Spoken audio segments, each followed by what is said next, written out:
Hi, I'm Kevin Kraut. Today I'm talking a little bit about Rebaptism. This is a book my father wrote, Ogden Kraut. And it's interesting, Rebaptism, I did a little talk on this as well, but Rebaptism is kind of an interesting thing because in the church today, a lot of members think, gee, Rebaptism, that means that they must have been excommunicated and that now they're being rebaptized back into the fold.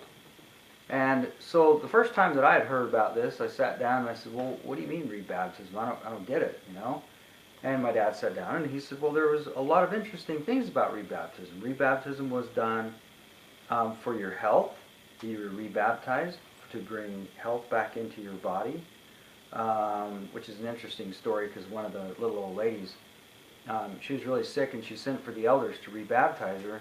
And she said, elders, if you will take me down into that cold river, there was a river that was in the middle of the winter and they busted out the ice, and she says, if you'll go down and rebaptize me, I know I'll be healed. I have that much faith. And I'll even run back and I'll have dinner for you before you boys can even get back.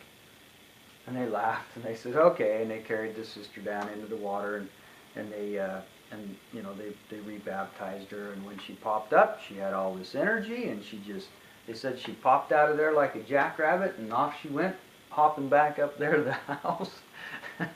And she was totally healed, and she got back, and she had dinner for them ready before they got back.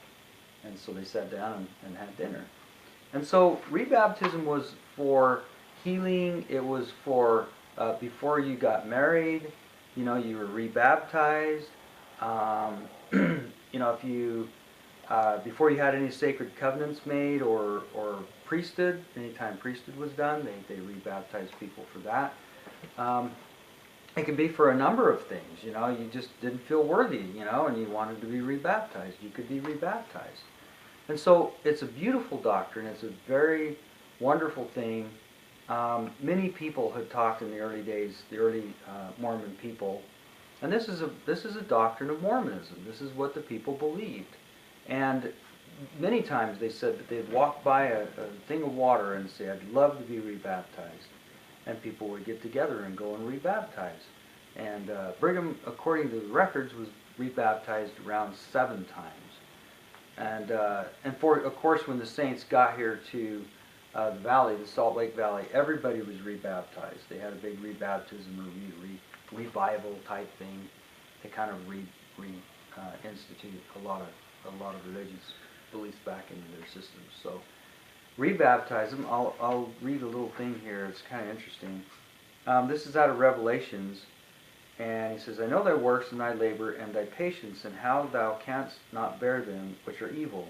And thou hast tried them which say they are apostles and are not, and hast found them liars, and hast borne and hast patience, and for my name's sake hast labored and hast not fainted. Nevertheless, I have somewhat against thee, because thou hast left thy first love. Remember therefore from whence thou art fallen, and repent, and do the first works.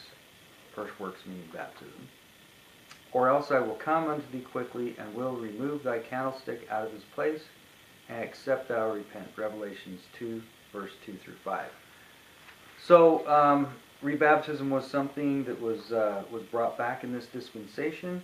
It's a beautiful doctrine. So far, I've never had anybody who didn't like the concept, like the doctrine, because it just brings salvation to people. It makes them feel better. And, yeah, very interesting book.